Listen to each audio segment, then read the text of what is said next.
Welcome to Leadership Speaking Radio. This is episode number 36.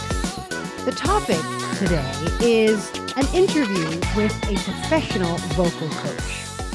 I'm your host, Dr. Laura Penn, founder of the Leadership Speaking School and disruptor extraordinaire of all things that are not working with leadership speaking at the moment. Folks, get ready to indulge in a really powerful conversation between me and my new guru friend, Sharon Stacy. Sharon is a wizard at everything that has to do with the voice. And I have so much respect for her knowledge, her insight, her audacity and courage in the space that she's in. And I just had to get her on this show and pick her brain. So I think that you're going to get a lot of value from this conversation. Let me introduce her more formally now by reading her bio. Sharon Stacy is a voice coach and musical director with a 16-plus year history of delivering to high-performance professionals, engaging individuals, and teams across the public and private sector. Sharon created Voice Coaching for Leaders. It's a program, which is a series of one-to-one coaching sessions for those online meetings, keynote speeches, and business pitches that all of us are doing these days. She's a certified vocal health first aider and delivers vocal health workshops for teams who need a voice care strategy in the workplace. Sharon also delivers music-themed team building events as part of workplace engagement activities, and is a seasoned performer with a wealth of professional experience in bands and as a solo artist. Fasten your seatbelts, get ready for an elevated conversation. You're going to pick up lots of golden nuggets about vocal care here and lots of other interesting topics too. So indulge. Right. Well, I just want to welcome you to this podcast episode. I have been looking forward to this conversation for a couple of weeks now, and we got to know each other not too long ago. We had a lot in common, and I think we instantly clicked. So it's irresistible for me to ask you to be here. I just had to say, come over, and I'm so glad you said yes. So welcome to Leadership Speaking Radio. Thank you so much for the invitation, Laura. And you're one of those people that I've met recently online that I've clearly clicked with. Seeing your stuff on LinkedIn that you put up, I know that you've got a fantastic back history of being a brilliant speaking coach. And for me, a lot of admiration goes your way. And for me, I'd love to talk anything to do with the voice, to do with public speaking, to do with singing. So there's so many different avenues that we certainly had a connection with. Yeah. And I'm just really pleased to be here with you today. So thank you for the invitation. The pleasure and privilege is mine. I think we can just let this go. We're just going to go into this, people. We're going to listen to each other's questions. We're going to answer. We're having a conversation here. There's nothing square about what's going to happen. So I just want to go straight in, Sharon, and ask you, what is one thing that you are feeling really grateful for right now? Today, as we come out of all of the COVID chaos, as I like to call it, probably the number one thing is that I'm alive, quite frankly. There's been so much despair that's happening, all around the world. Even now, we look at places, some countries like Afghanistan and, the hurricane that's hit America today. I mean, you can really get a sense of things happening around the world. But I think with that comes an element of being incredibly grateful about life, about the fact that we're able to still operate in a reasonable way. Our businesses are still there. We're still able to earn money. For some of us, we still have our loved ones here around. Yeah. And I know we're in such tragedy around the world. That's just the number one thing that I feel incredibly grateful for, as I'm Absolutely. sure you do as well. Absolutely. Right? I mean, I'm thanking my lucky stars every day and just feeling so honored to still be doing this work, which is soul work. Let's talk about your soul work. How do you define the work from your heart that you're doing right now? For me, everything to do with the voice is such a passionate thread of who I am and what I'm about. And I'm very fortunate to be able to call something that I have the passion for, call it my day job in a way. And that passion has been there right from early childhood right up until the present day, and will continue to be part of a great deal of my life.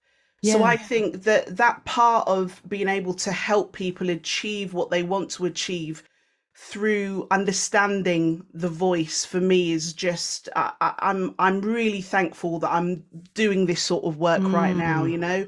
It's Mm. incredibly passionate for me. Yeah, let's go back to the days of your childhood, actually. Let's go there. When you were, let's say, 7, 8, and 9, how was this talent, this gift of yours manifesting itself? Back in those days, you can probably picture me in church, in what we'd call a Pentecostal church.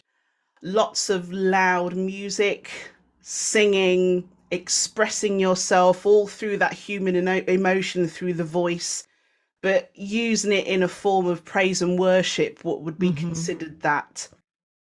And most of my life, most of my childhood was brought up in the church. And at that age, I was just getting to know about what my capabilities are, I guess, as a performer, as a singer, and knowing what wants and needs that I wanted to have at that time, and maybe even a little glimmer, a little trajectory of where my life would go at that point as well, Right. knowing What that, was that glimmer? How did that show up? Did people tell you, like, oh, you're going to be a singer? Oh, you're going to do something with your voice? Talk to me about that. it's funny actually, Laura, because a lot of my early childhood was being very passionate about music and singing. Um, at that point, though, I wouldn't say that I had the most incredible voice. There were my peers around me that certainly had more, technically amazing voices than I did. And actually, it took a good few years for me to really train my voice. I was one of those singers that I had to work really hard at it. Whereas Yeah. my little sister, Julia, who's 4 years younger than me, I always think that she had just this natural gift. Whenever she talked or whenever she sang, it would just blur. It just Yeah. come out so effortful. And I really had to work at that. Yeah. It Yeah. wasn't easy for me, which is why I think that appreciation nowadays to be able Yes. to help people achieve that journey to get to where they want to go to. Mm. I've been there. I've Yes. really, really been there, I want So, to talk about that intersection actually, Sharon. You mm, know, that place where you were at, you were using your own voice for your own means, but then something happened and I want to hear what that catalyst was where you were like, actually, I can help other people do mm. this. Tell us that story. I think it's probably when I left university and within my final year, I discovered a passion for education and teaching, helping people. And for me, the main vehicle through that was using singing as a basis of being able to help people achieve the desired, sound that they want to within certain styles of music. And I think from there, after 11 years of being what we'd call in the UK a peripatetic teacher, which Mm-hmm. is a traveling music specialist that would go around to different schools, which is something that actually I still do up to this day. um, that being able to back then identify that want and need to help people through realizations of how to push their voices outside of the Yeah. limits of what they're used to right Yeah. now. That was the catalyst. I thought, actually, I like this. I like the feeling of helping people, to be of service to people. And Mm. I'm sure that's the same for you. I mean, what would be your point of that turning point of, okay, this is where I want to go into with Yeah. I think, teaching? well, I think teaching is in my blood. Mm, I feel like, I've looked at my lineage. and my grandmother on both sides, my father, we were all in our family teachers, and it was natural for us to show people how to do things. And I Mm, grew up with this wonderful kind of people showing me how to do things and being very teachery. So this is sort of a way that I like to communicate with people. So I always felt like I was in my best element when I was helping other people learn how to do something. mm, And that could be any topic. I mean, I could teach you how to tie your shoe, I could teach you how to make a lemon meringue pie. But I think when the forces of life came, and all the dots started to align, then I realized actually I can teach and use the skill of teaching to teach leadership speaking. So, that all, and I'm sure you had the similar kind of synergy there, that things just kind of, the dots connect yeah. and Yeah. align.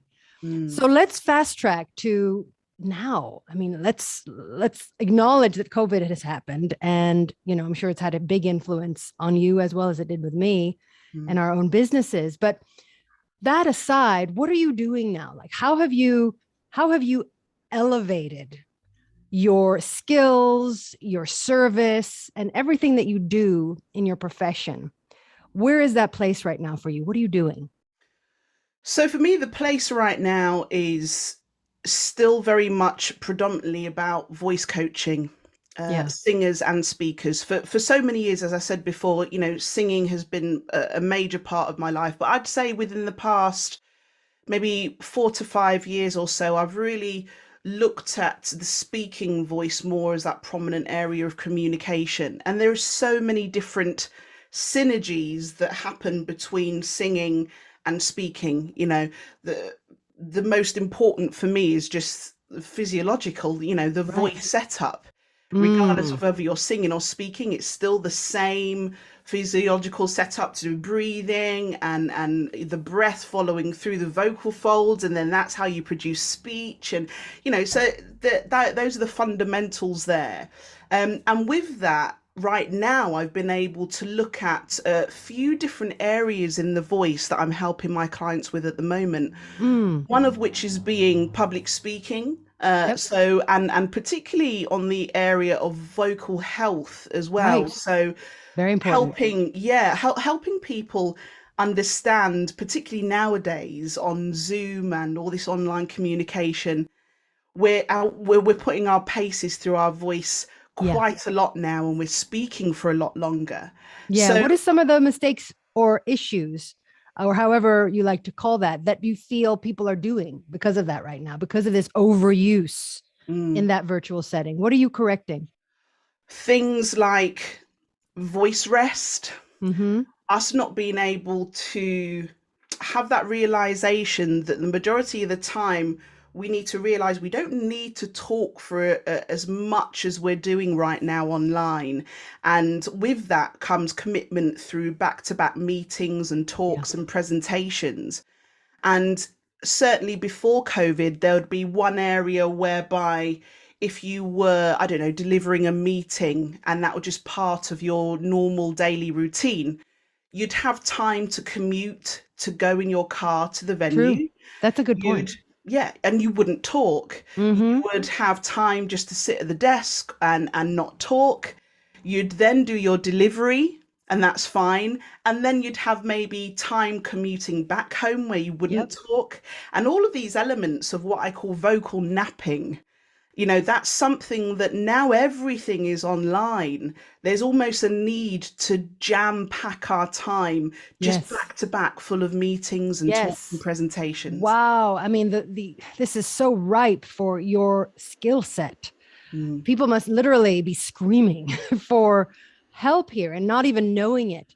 What are some of the symptoms, Sharon, of sensing that, hey, I'm pushing my voice too far?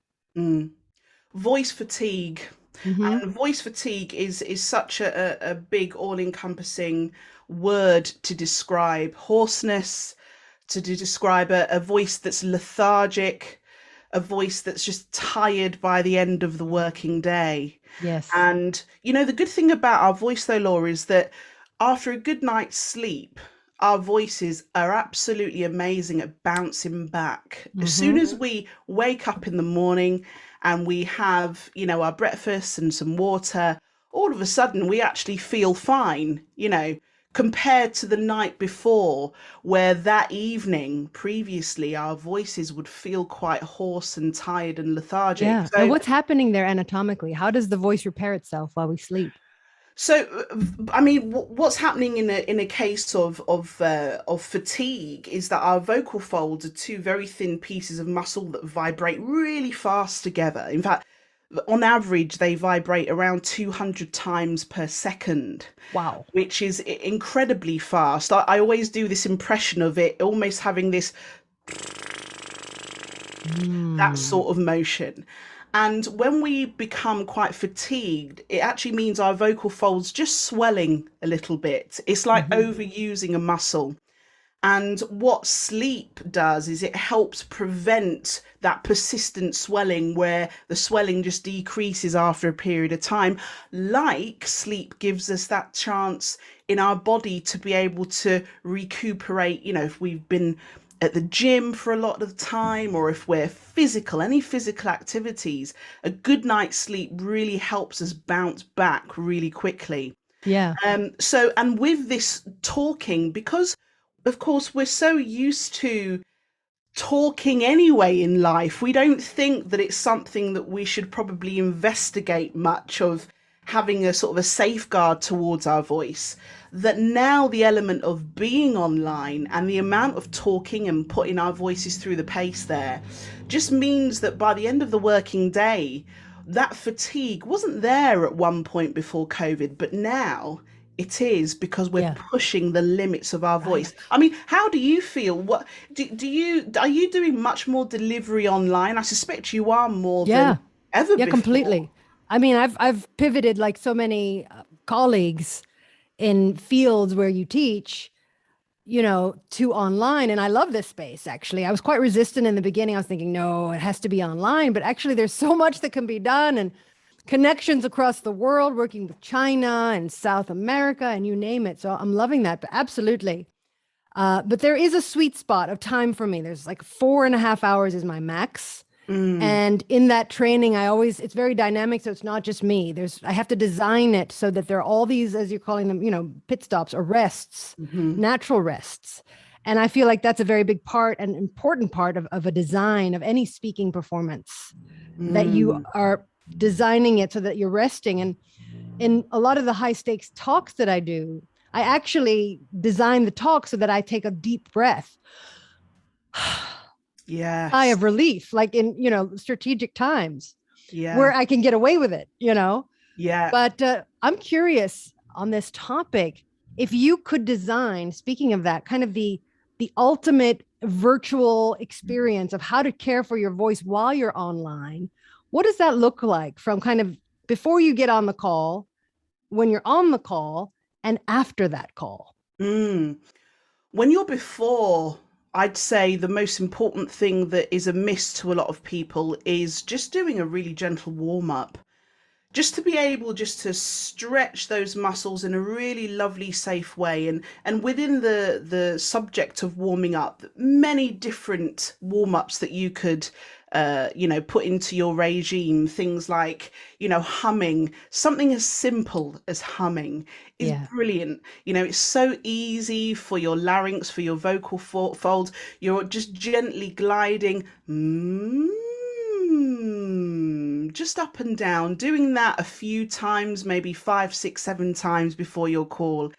When you're humming, it just brings a lovely forward resonance, as we call it, which means it sort of vibrates right in the mask of our face as well. And that actually acoustically brings a lovely bright resonance to our voice too. And it just encourages the voice to come forward rather than sitting at the back of the throat. So That makes something as sense. very simple as humming, Hmm. I'd say, for the first thing would be something that we can all do. And then during the session, it's about having your setup. And I know you'll know this as well, Laura, is trying to have our setup. And I'm looking at the moment at my height adjustable standing desk, which is something that I'm able to lift up when I'm delivering. And I find that standing and delivering it is quite a useful thing for me, particularly if I'm delivering for a lot longer than, say, half an hour. Yes. I find it good because your lung capacity feels nice and expansive. You can take those lovely breaths to help that voice support carry. So things like standing up, and or if you're sat down, being able to be aware of your setup, the Hmm. camera lens being at eye level, our posture, thinking Yes. of a nice, what we call, a lot of dancers used to say, a piece of string running right through the center of your body, ending right at the top of your head. You'll know this, Laura, because I know you Hmm. used to be a dancer, pulling the string higher, Hmm.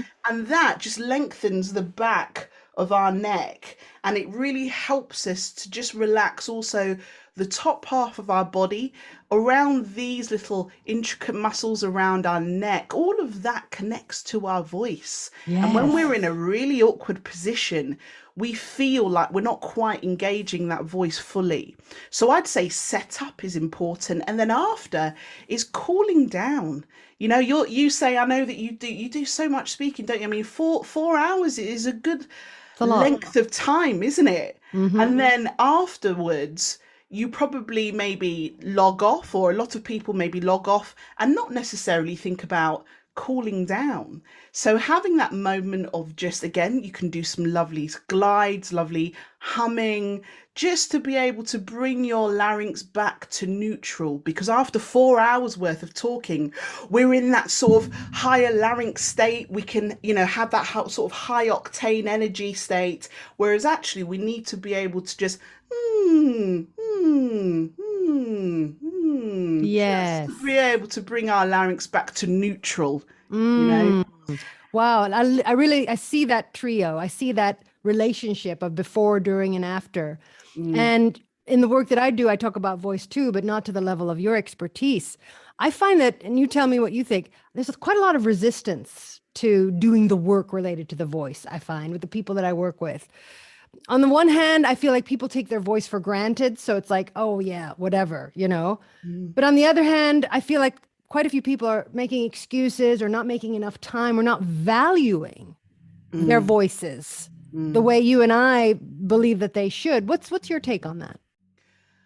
I mean, the fact is, I always say, if you have a profession where you use your voice is an integral part of your job.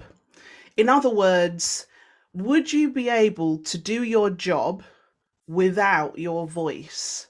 And if the answer is yes, then I would consider you, and it doesn't matter whether you out there could be a public facing person in a marketing agency. It could be you as in a person that is a teacher full time.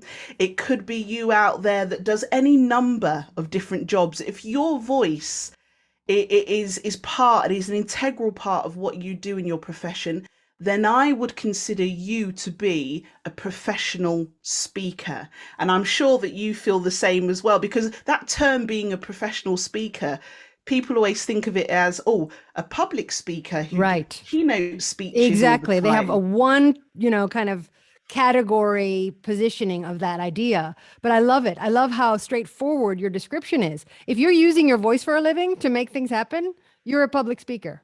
That's Absolutely. what you do. You're a professional speaker. And I think that this word professional is really important. Professionalizing something. I talk Mm, about that all the time. I say, elevate your virtual conversations, or virtual conversations are here to stay. It's time to professionalize how you speak online. So mm, professionalization for me, and I'm sure it sounds like something similar to you, is taking this really seriously yes. and bringing this to the highest level of care and attention, Mm, you mm. know, and taking care of it, nurturing it, growing it, protecting it, all of these things.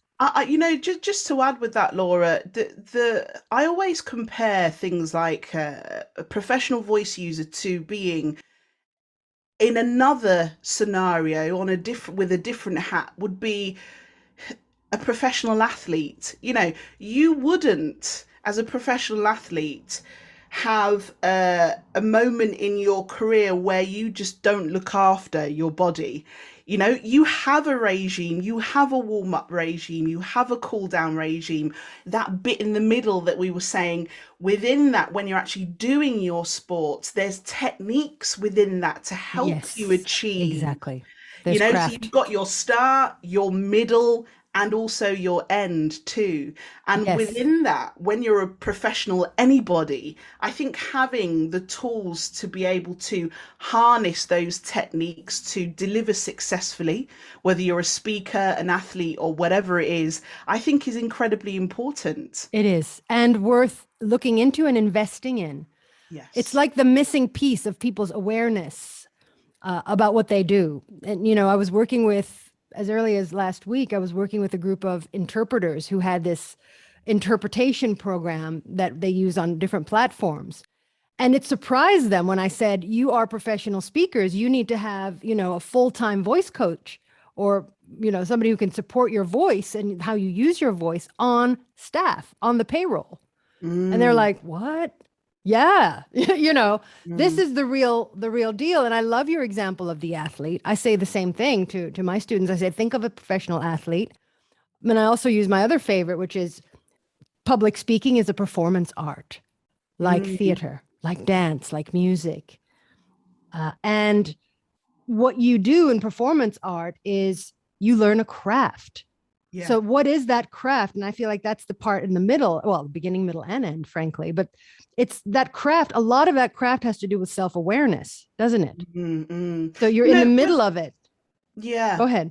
I Yeah. just want to say when it comes to understanding about the craft, would you say that because our backgrounds, me coming from the music aspects with the singing, and you as well with all of your fabulous training that you did as a dancer as well within the performing arts, would you say that people like us generally have that instilled in us quite early on, and thereby when we work with other clients that might not have come down that route of, say, the performing arts, might not be able to understand that at first and would Totally. need help in coaching through Yeah. that? It's speaking Chinese. It's a new language. I mean, the extreme opposite for me is, accounting. Like, I don't know anything about accounting. I'm not a numbers person. Yeah, me And okay, too. you're the same, and I would be in awe to somebody who's a ninja in that topic. And I would listen and I would try to understand. I feel like when, Grasshopper is speaking, and trying to understand thing, and you and I being masters of this, we're explaining things. I feel like it's very new. It's a scary idea sometimes. And I really personally, I really put it in kind of a safe way so people can feel that it's doable, that it's not too far away from their abilities. Because the Mm, fact is that they can't really succeed, at least, what I'm teaching about leadership speaking, they can't succeed and show up as the best versions of themselves or speak authentically from their core, from their heart, and enjoy the experience of speaking without this level of self-awareness, without an understanding of the craft of rehearsing, mm, without the ingredient that you know so well, and taking care of the voice. And I nerd out telling them about the ingredient of the body and how you just cannot connect with your audiences if you're not connected to yourself. Like, good mm. luck with that. Yeah, yeah, yeah. You can't detach your head from your body and think that you're going to align and for you to appear accessible, memorable, or authentic. So Mm, yeah, all of these pieces kind of float around, but they're part of the same conversation. yeah, yeah. I think that we have so much insight into that realm because of our backstory, our history of going through those moments of perfecting our craft, Yes, rehearsing for whatever show that it is, whether it's getting up on stage and talking, whether it's getting up on stage and singing, getting up on stage and dancing. Doesn't matter what it is, there's always that common thread yeah, throughout those principles of, understanding what the techniques are, practice, rehearse, and then you go out and perform, completely, completely. And if I can quote Prince here, Oh, okay, yeah. so yes, right, we're getting some of that in here. Prince said, the more that you do it, aka rehearsal, the more it becomes who you are. Mm, I mean, I just yeah, let that absorb into my bones. yeah. Absolutely. That's what this is. And it's interesting. I'm curious about your experience with this too. But for me, a lot of people that I speak to say, well, I rehearse it, but then I start to sound like a robot. So then I stop rehearsing it. And there's something going on there. And my immediate answer in a loving way is, well, then you haven't rehearsed enough. Mm. You need to keep going. There's this transition that happens where your brain is actually creating new brain cells with this content, and you're learning it through your body doing it. Yeah. And you need to keep doing it to get to the other side until, as Prince said, it becomes who you are. Yes. That's when you know that you've rehearsed enough. That's what about we in your would world? consider mastery, right? Yeah, When we've you get it. mastered something. Yeah. I mean, Yes. for me, I always say, if we could go through something 10, 11, 12, 13, 14, 15 times, and maybe the client gets something consistently, I wouldn't say wrong because that's a negative connotation, but they find something tricky. Yeah. Okay. But what they don't realize is that that journey is just building up the muscles, the right muscles. Then by the 15th time, they start getting it right. And you Exactly. think, well, they usually think, oh, okay. And then the Yes. 17th time, they start getting it right. And then they start to consistently get things right. Now, Right. if we didn't go through that journey of them finding it tricky on the first time, the second time, right through to the 15th time, Yes. it means that they can't see that light at the end of the tunnel. And for a lot of Exactly. people, they cut off on the sixth time. I've tried this sixth time, Sharon, and I just can't get this. I'm sorry. Yeah. But they don't give themselves the space to keep consistently getting things wrong until they get it right. And Right. we do find that with training, whatever it is, that eventually you do get things right. You just need patience, you need persistence, and you need a good coach just to hold your hand and bring you through, right? True. And I think you need the awareness of this is normal. Don't give up. Keep Yes. going. Like nobody tells us that. Nobody, we go to university. This is kind of a far stretch for a metaphor, but we go to university and we study and we theory and we write things. And then we come out and like, wait, nobody prepared me for what happens when I'm actually out of university. It feels similar to me in a Yeah. kind of far stretched way that people are not prepared to understand that this is the journey, this is the continuum of learning a skill like speaking or using their Yes. voice or right Yeah. any craft, any art, Absolutely. sport, Absolutely. any If it skill. yeah, if it becomes really natural to you and you've just got it straight away, then more power to you. Brilliant. Good luck. You don't need me. Fantastic. Yeah. But actually, if you're really going to be a master at something, you do need to invest in training Yes, you do. from the experts, Yes, But you do. I wouldn't go and want to be a master at judo without seeking, not that I've Right. ever done judo before in my life, But I know what you mean. you go and seek the person, the professional that knows their Yes. craft, that can You go to help your you. guru. Yeah, Yeah. absolutely. Yeah. Absolutely. Okay, so this is a good question then for you. Do you have a guru? Because Mm. I know that I have a few people that I call upon who's been absolutely influential, who has helped me understand about my craft even better. Yes. For me, I know that going through this journey that I've gone through so far of helping people find their voices is that when I find that I know enough, Yeah. that means that I completely shut myself down to everything else out there. And I'm of the understanding that you don't really become a master at something and then stop and then that's it. I'm brilliant at everything. You No. keep learning. You keep learning, you keep persisting, you keep finding research from other people to bolt on everything else Absolutely. that lifts you up as a brilliant Oh coach. yes. Are you the hundred same? percent. Yeah. I am the same. And it's so naive to think that you can do anything on your own. You Yes. can't. Humans are not built that way. Mm. We're designed to live in small communities and villages, and everybody's helping everybody else. And there's allo parenting, and you hand the baby off to the auntie or to the nephew, or right. Everybody's part of creating the experience of living. Yeah. And I just feel like in our society today, it's so individual. It's so me in my little box. And it took me to be in my 40s to figure out that actually I can get help. I need help. I Mm. need help to take my business to the next level. I need help to show up as the best version of myself. I wish somebody would have kind of told me that sooner, Mm. and said, look, don't be afraid to ask for help, number one, Yes. and recognize that you can't grow and evolve without it.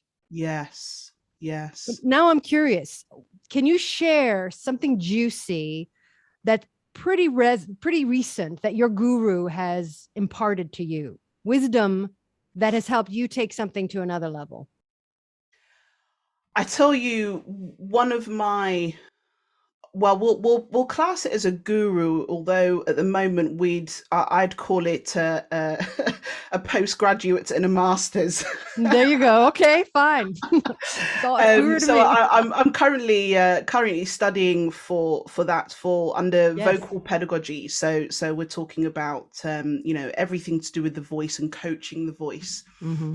And it's something, even as a coach that I have been for 16 plus years, for me it goes back to that thing of never stop learning. Yeah.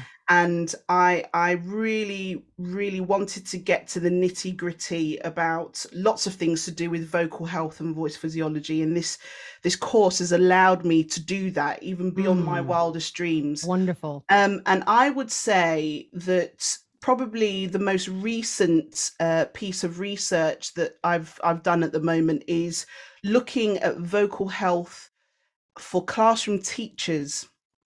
And it's something that I've done recently in the past, and I continue to do for teachers out there, for schools, part of what we call continued professional development training for teachers. Yes. Yes. And the juicy nugget, I guess, that I'm consistently at the moment just bamboozled by is just knowing the amount of research out there that suggests that classroom teachers, in terms of vocal health, it's not at the top of their agenda at all. And there's a certain level of voice impairment related issues that come with that.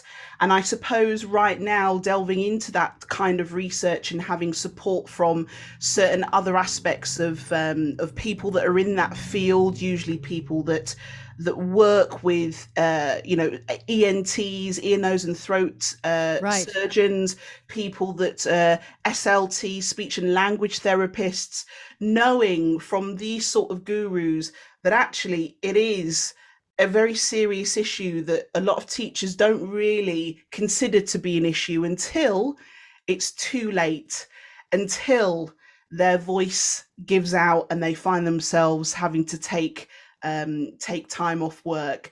And of course that knocks into the schools having to find money for teachers to cover lessons. There's a financial implication. Yes, absolutely. Well. I see what you're saying. That's a really big thing to understand and to invest in, and to educate people about. Yeah. Wow, that's really interesting. Let's just move on for a minute. I love the depth of our conversation so far. It's so juicy to get into this with you, Sharon.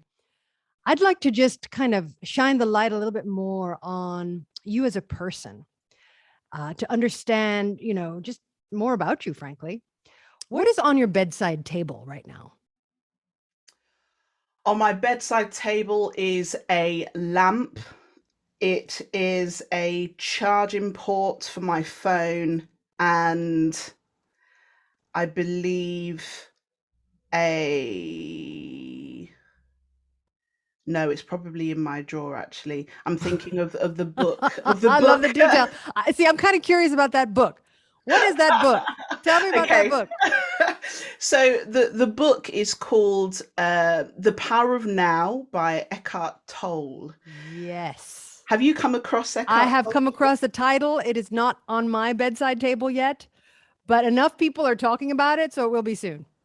I love anything to do with the topic of spirituality, but in a Yes. bigger arena. Not just talking about spirituality as we all know it, but Yeah. actually trying to become more present in daily life, Yes. even to the point of, and they give a great, Eckhart gives a great description of just being able to go out.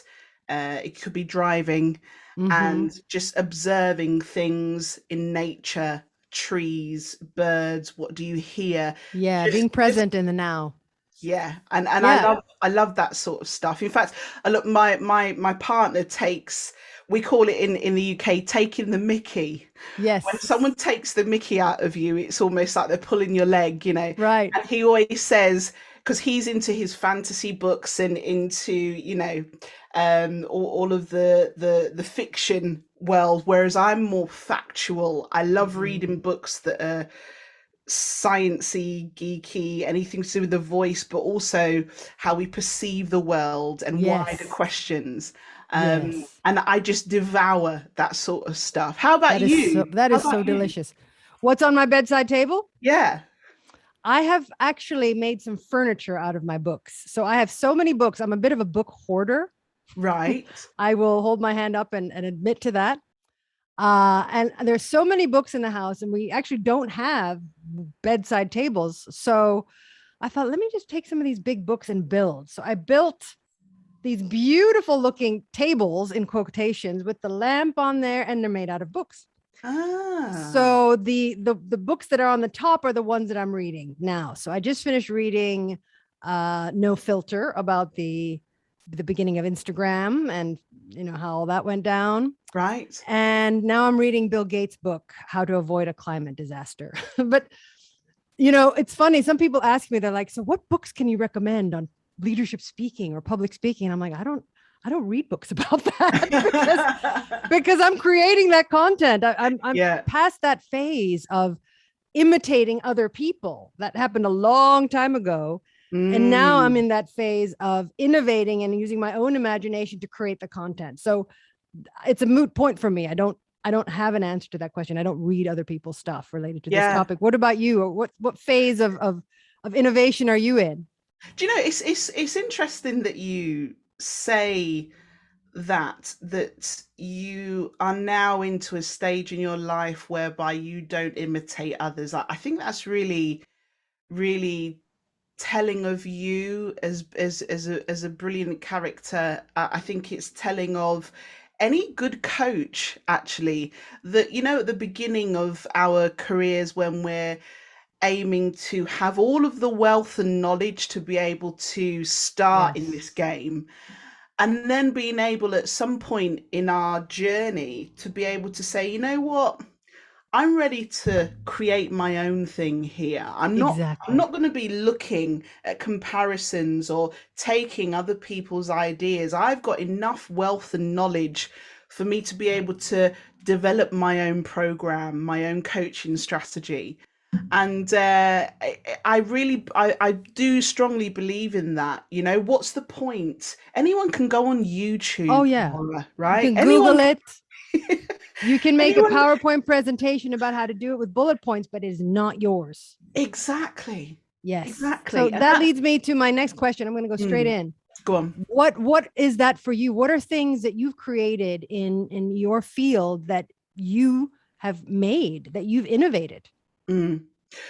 In my early days of predominantly the singing aspect, there would be a number of teaching strategies that I'd develop when it comes to the voice and also music theory, a lot of sort of pedagogical understandings from before, from other pedagogues during recent times, that I've used, adapted, and then moved on from that and sort of developed my own teaching Yes. Well, strategy give me an through the example. Go voice. on. Get in there. So there was a composer called Kodai, Zoltan Kodai, who was well known many years ago to be a revolutionary in understanding how we use music to help young children to develop.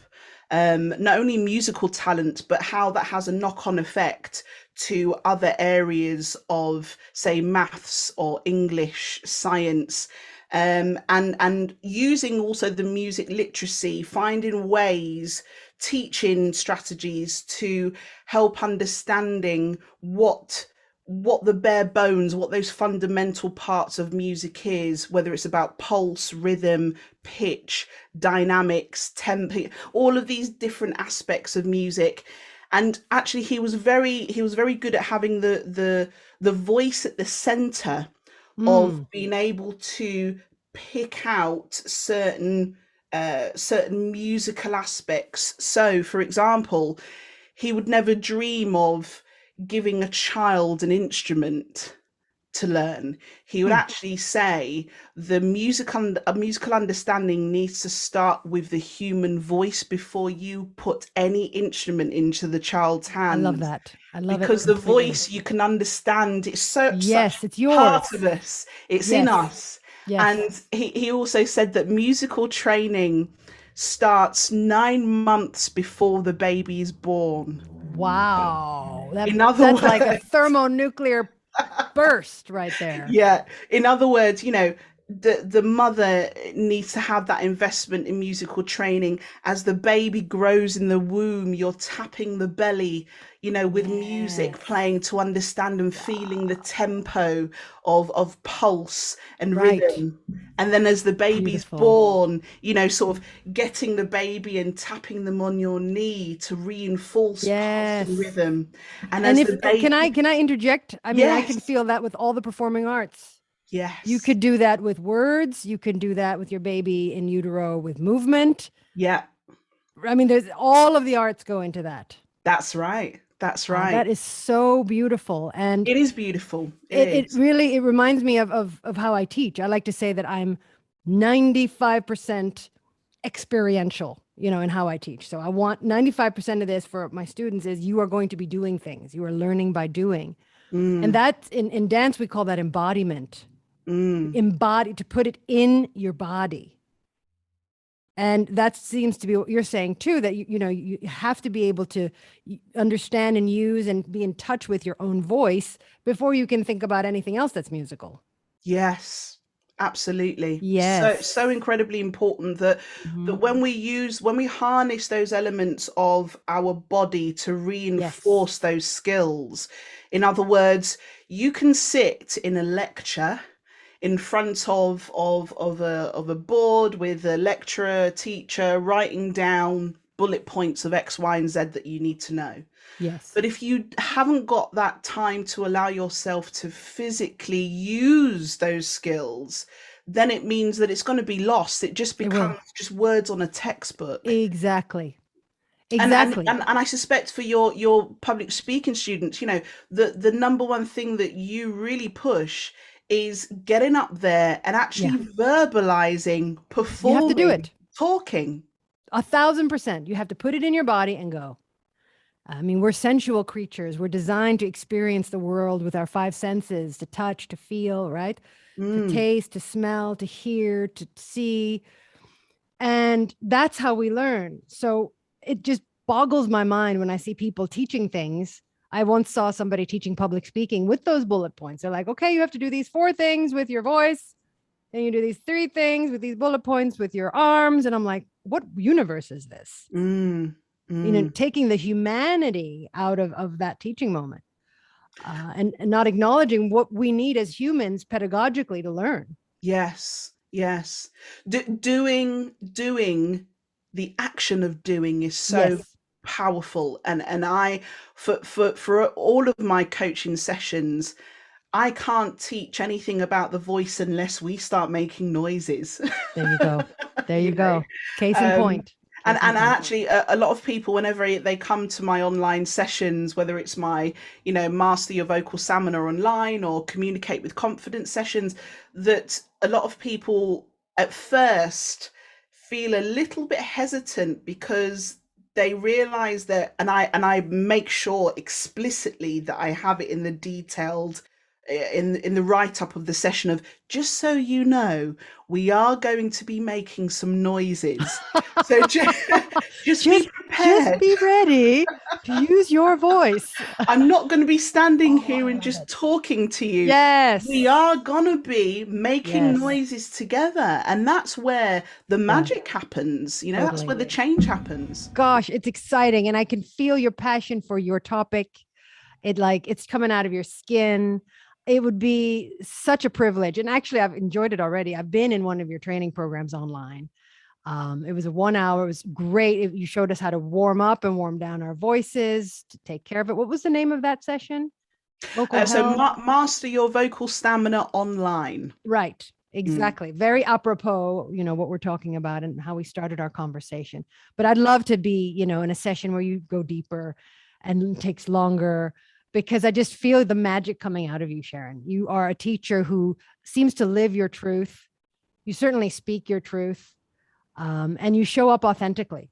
And that is something that is rare and unique in teachers, but also in when we're learning about things like our voices and our bodies. How can we show up authentically? Which leads me to my next and almost soon to be finishing question. What is authenticity to you? It's about not pretending to be anybody else. It's about understanding where your trajectory in whatever it is that you want to do, where you'd like to get to, and that process, the journey that you take in getting to that goal, to getting to that point of you just being able to not change at all from the essence of really who you are. There's a lot of people out there that are professionals that have, you can spot them a mile off, have this sort of this fake aura about them that aren't being authentically true to themselves. And I think that human beings are very clever. We're creatures that can see through the, can I say You can say the can bullshit. see through Yes. that can see through the bullshit. Yes. And for me that's a huge turn off, and I know to other Mm. people that's a huge turn off. So as long as you understand the goal that you want to get to, but not changing the essence of who you are on that Yes. journey, people respect you a lot more as a result of that. They will. What is authenticity in the voice? Authenticity in the voice is, it's funny you should mention this, because a lot of people think that voice coaching or coming to a voice coaching session is all about, oh, my voice is going to change. The coach is going to mold it into something that isn't me. And actually, it isn't. Coaching for me is all about giving the client the tools to be able to have in their back pocket, to use in those moments when we want to be effective in our communication. But having the tools there doesn't change the essence of who you are in terms of the tone in your voice. My voice is naturally, as you can hear, it might be perceived as a little bit deeper, possibly in tone. It might be perceived to other female speakers or singers. It has its own quality. Now, what I don't do is I don't pretend where I need to sound like someone else to put on a really fake bright tone because I want to be a bright talker. Or neither do I want to sound really, really deep and sexy because I want to have that sort of tone. And there I just move something in my larynx to make me put on a fake voice. We need to be able to understand where our comfortable voice is, Yes. where we speak naturally, Where home is. Yes. where home is, where Mm. neutral is, and then have any different bolt-ons of techniques to be able to enhance our natural resonance, Yes. enhance our natural tone. Oh, I And love that it. for me is all what vocal coaching is about. Wow, that just makes me want to start a project and start playing with my voice. Let's do it. I love it. I love it. So let me just wrap things up here a little bit. I'd love to just have you end, Sharon. There's two things. One, I'm going to ask you a question about something that you won't know about. And then the other thing is you're going to tell us where we can find out more about you. But Okay. before that happens, what is some advice that you would like to give the 20-year-old version of yourself related to speaking, related to using your voice that you wish somebody had told you then? So now you're the older version of you. You're now in the present and you're speaking to the younger version of yourself and giving advice. What would you say as advice for that topic? I would say be brave. 20 years ago, and probably with anyone that's at the beginning of their career, there's lots of hesitancy, lots of hang-ups, lots of projecting our fears from experiences possibly from childhood. And if we're not careful as human beings, that can hold us back to a certain extent. And for me, I find that having that moment of just being able to really take a deep breath and just dive into whatever it is that I need to do to be able to get to my end point. I think that there's a lot to be said in that braveness that happens with that. I don't know whether though, Laura, that comes with an air of actually living life to be able to come to that judgment call of to be brave. Because if you say to myself 20 years ago, if I just said be brave, I'd probably have thought, what the hell does that mean? Yes. I am maybe. brave, thank you very much. Right, Of course I right. am. It Has other layers. has other layers. So Yeah. maybe coming out of that braveness, but having the life experience then that gives you that braveness in the first place. So Yeah, I love I that. know that probably doesn't quite answer the question, but No, but it does. It does. It's yeah. deep enough. I mean, I like to answer that question with I say yes. Say yes to opportunities that come your way and don't doubt your gut about it. Like your gut will tell you if something is right or something is wrong. And when something feels right, it is right, say yes. Mm. You know, let the gut do the thinking, not the head. But that's me and my advice to my 20 something. Yeah. And then just to close things up, Sharon, and this has been so delicious. Thank you so much for your generosity in the answers you've given us, the richness of your wisdom and perspectives. They're really valuable. And I really appreciate you for coming on here. So just tell us, where can we find out more about what you do, the magic that you're putting into the world? How do we find you? Well, first of all, Laura, I want to personally thank you because you are just so brilliant at what you do, and I hugely admire the just the person that you are, the coach that you are, your expertise and the stuff that you put out in the world. I'm watching people like you, and I have enormous admiration for everything that you do. So I'd like to personally thank you for inviting me today. It's been a huge honor for me. Thank you. So I am online. I have a website, sharonstaceymusic.com. And within that, there's the part of the vocal health aspect on the website there and public speaking coaching that I do. As well as that, though, I also provide staff engagement activities for teams in the workplace using choir collaboration workshops and ukulele workshops too. Good stuff. Good stuff. And also I'm on LinkedIn, so that's probably Yay. the best place to Good. catch And I'll me put on. some of that info in the show notes. Thank you. Sharon, thank you again. We have more talking to do after the camera stops rolling. This has been such a pleasure. Wow. I hope that you enjoyed that conversation as much as I did. That was such a delicious experience to spend time with Sharon and to learn much more about how she moves in the world and what she sees. I hope you were able to harvest a lot of golden nuggets from that conversation. I'm just so lucky to be in a place and in a time where I can meet people like Sharon. How cool is that? And I hope that you feel like you've met her now too. So off you go. Apply some of the things that she has shared with you. Improve on a daily basis.